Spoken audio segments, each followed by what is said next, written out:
안녕하세요, 착한 중고명품입니다. 자, 오늘은 제가 어떤 상품을 준비했냐면은 샤넬 빈티지 상품들을 한번 준비해 봤습니다. 국내에도 이제는 빈티지 상품들이 굉장히 인기가 높아졌습니다. 근데 여기서 알아두셔야 될 게 빈티지라고 오래됐다고 싸게 거래되는 건 아닙니다. 인기도가 높아지다 보니까 금액대도 과거에 비해서 많이 올라졌기도 했고요. 샤넬 같은 경우에는 국내에 처음 들어온 게 97년도예요. 그래서 사실 다른 국가, 뭐 유럽이나 일본에 비해서는 당연히 뒤늦게 들어왔기 때문에 아마 국내에 유통되는 빈티지 샤넬들이 아마 국내에서 구매돼서 지금까지 이어온 경우는 많이는 없을 겁니다. 제 생각으로는 아마 대부분의 상품들이 일본 경매를 통해서 국내로 들어오는 걸로 알고 있는데, 그러다 보니까 단가가 좀 높아요. 거기다 또 파시는 분의 마진까지 붙다 보니까 금액이 좀 많이 빈티지 치고는 높지 않나 라는 생각이 들기도 합니다. 하지만 또 다른 쪽으로 생각해보면은 희소성이 있다 보니까 그 정도 금액을 지불하는 것도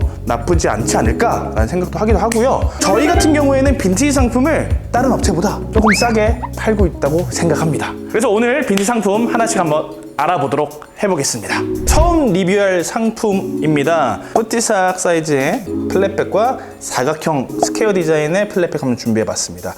저희가 소개해드린 순서는 연식 순으로 소개해드릴까 합니다. 그래서 이 상품들은 둘 다 이번 때 상품인데, 이번 때면 대략 91년도에서 94년 사이에 나온 상품들이라고 보시면 됩니다. 91년이면 저랑 나이가 거의 비슷한, 거의 친구격의 상품들인데, 빈티지라고 하지만 지금도 나오는 디자인이죠. 이 빈티지 클래식 디자인의 플랫백 같은 경우. 그래서 이미 익숙한 디자인이기 때문에 사용하시는데 굉장히 불편함은 없으실 것 같아요. 그리고 사실 이런 사각형 형태의 단순한 플랫백은 요즘에는 나오지 않는 디자인인데, 오히려 이 상품이 조금 더 샤넬 빈티지스러움이 더 묻어나는 상품이 아닐까 합니다. 그럼 다음 상품 보도록 해보겠습니다. 두 번째 가방입니다. 이 상품 같은 경우에는 3번대, 그리고 이 상품 같은 경우는 4번대인데요. 대략 한 90년도 중반대에 나온 상품들입니다.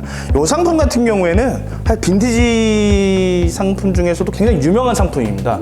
약간 뭐 네임드라고 할 수 있겠죠. 그래서 이름도 있는데 다이애나 백이라고 부르기도 합니다. 여기서 다이애나가 그 다들 알고 계시는 그 다이애나 비가 맞습니다. 그 비운의 왕세자비로 알려져 있는 그분이 이 가방을 들면서 이 가방이 주목이 됐고, 지금까지도 이름이 붙여져서 다이애나 백으로 붙여지고 있는데요.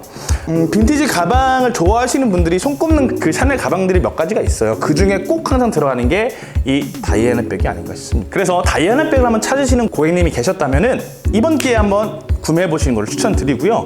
이 상품 같은 경우에는 희귀한 매물입니다. 저도 이런 디자인을 사실 본 적이 없거든요. 굉장히 재밌는 게 앞부분에는 이제 까멜리아가 새겨져 있고, 뒷부분에는 샤넬 로고가 이렇게 페이던트로 중앙에 들어가 있습니다. 디자인 자체도 샤넬에서 되게 보기 힘든 디자인이다 보니까 이거야말로 약간 빈티지 상품을 사는 이유가 아닐까. 너무 이런 플랫백만 찾으시는 거 아니라 이런 좀 색다른 디자인을 봐보시는 것도 굉장히 좋을 것 같습니다. 세 번째 상품들입니다. 연식 순서대로 소개를 드린다고 했었는데, 사실 여기서는 약간 순서가 좀 틀어져 있습니다. 얘 같은 경우에는 1번대 가방이고요.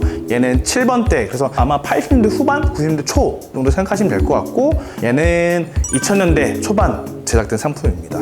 이 상품 같은 경우는 제가 알기로는 컬렉션 쇼에, 패션 쇼에까지 올라갔던 상품으로 알고 있고, 뒷부분에서는 이렇게 벨트가 달려져 있는데, 이 허리 둘레가 굉장히 얇습니다. 그래서 이걸 만약에 사용하셨다면은 이 벨트는 빼시고 이 사이즈에 맞는 벨트를 넣으셔서 착용하시는 게 좋지 않을까라는 생각이 있고, 그리고 요즘에 다시 또 벨트백이 굉장히 유행하고 있지 않습니까? 그리고 이런 벨트백 형태의 빈티지 가방이 사실 매물이 많지도 않습니다. 빈티지 중에서도 희소한 디자인이기 때문에 이런 유니크한 디자인 찾으신 분들에게 추천을 드리고요. 얘 같은 경우에는 샤넬에서 사각 패턴이 들어가는 빈티지 가방들은 보통 초코바 디자인이라고 많이 부릅니다. 근데 작은 사이즈로 이 가방의 반절 사이즈의 가죽으로 된 숄더백들을 많이 생각을 하시는데, 얘는 좀 특이하게 직사각형으로 크게 나온 가방입니다. 햇빛 쨍쨍한 여름에 어울리는 가방이 아닐까 싶습니다. 이렇게 오늘 샤넬 빈티지 상품들을 한번 알아봤습니다. 이번에 빈티지 상품을 준비하면서 이런 생각을 한번 해봤습니다.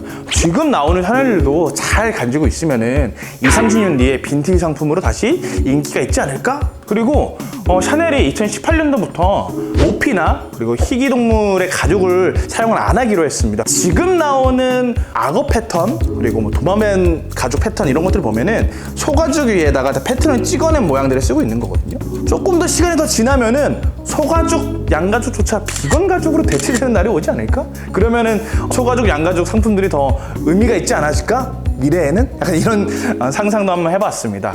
자, 이렇게 오늘 빈티지 상품 알아봤고, 빈티지 상품 같은 경우는 제가 앞서서 말씀드린 것처럼 컨디션이 좋지는 않습니다. 근데 구매하실 생각이 있으신 고객님들은 상품을 보는 기준점을 빈티지니까 좀 더 밑으로 내려서 보시는 걸 추천을 드리겠고요. 문의 주시면 디테일하게 숨기는 거 없이 컨디션 확인시켜 드리니까요. 궁금한 거 있으면 항상 연락 주시면 감사하겠습니다. 안녕!